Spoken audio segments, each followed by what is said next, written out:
Bonjour Martine Chavot. Bonjour Annabelle.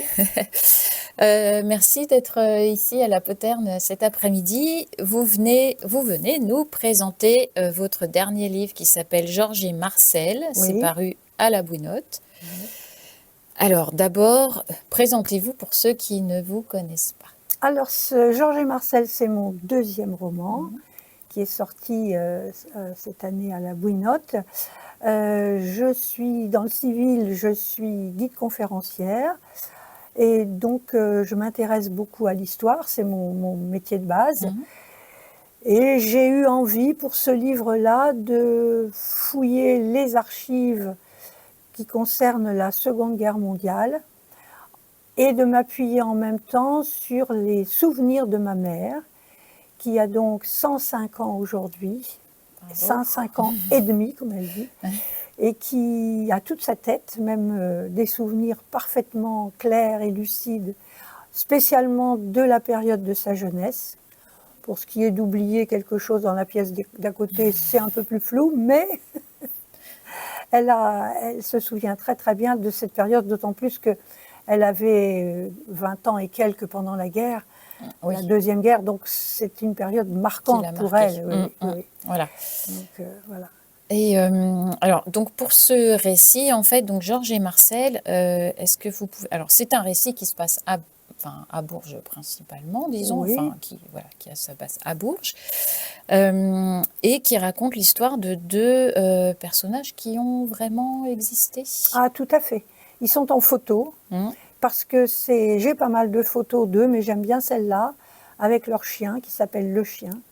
Et donc là, cette photo-là, elle est prise à Clermont-Ferrand, où ils ont habité, mais en particulier Marcel, avec son béret et ses lunettes.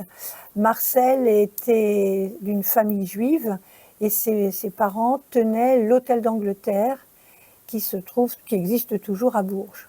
Oui, voilà, ils étaient propriétaires de cet hôtel. Et voilà. Et alors, donc pour raconter un petit peu, donc Georges et Marcel, c'est l'histoire de ces deux hommes qui ont une vingtaine d'années d'écart, je crois, Voilà, et puis qui vont se rencontrer à Bourges, qui vont tomber amoureux, parce que voilà, ils sont homosexuels. Voilà. Et on est au moment de l'occupation, en fait. Ouais.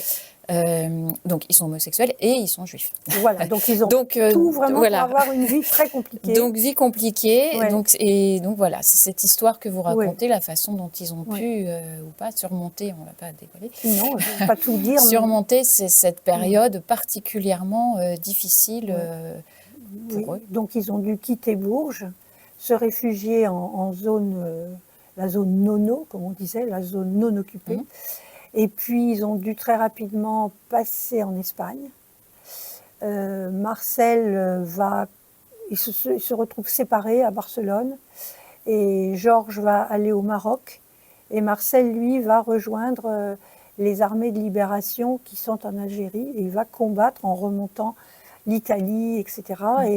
Et par contre, Georges, lui, qui est plus âgé déjà, il va essayer de rentrer en Berry et là, l'histoire va devenir absolument dramatique.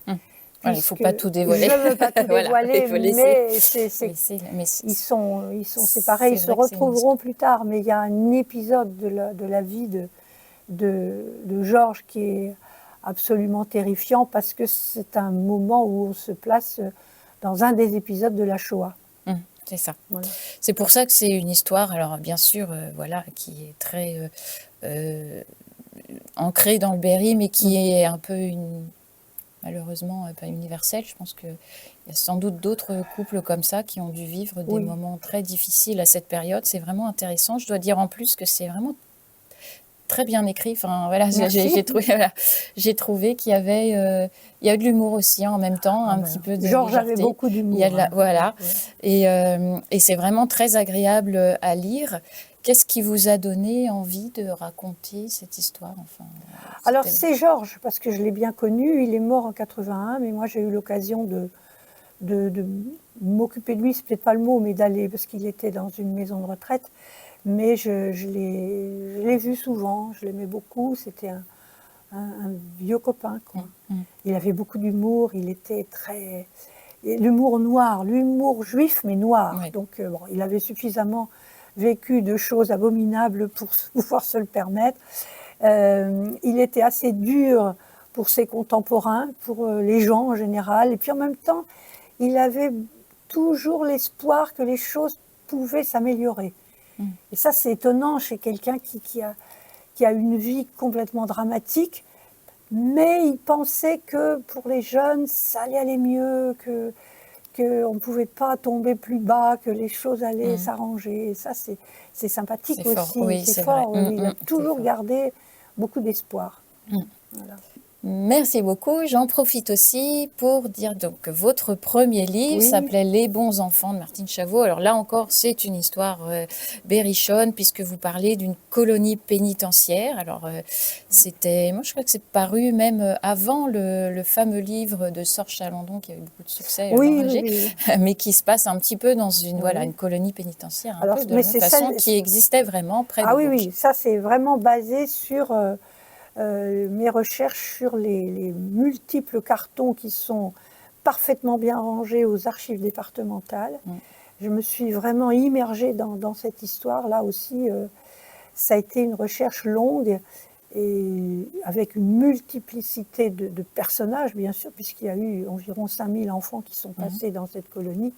Donc j'ai essayé forcément, pour faire un roman, de réduire le nombre et de donner à ces enfants dont j'ai fait le portrait une personnalité assez riche. Une voix très émouvante, oui, tout à fait. Voilà.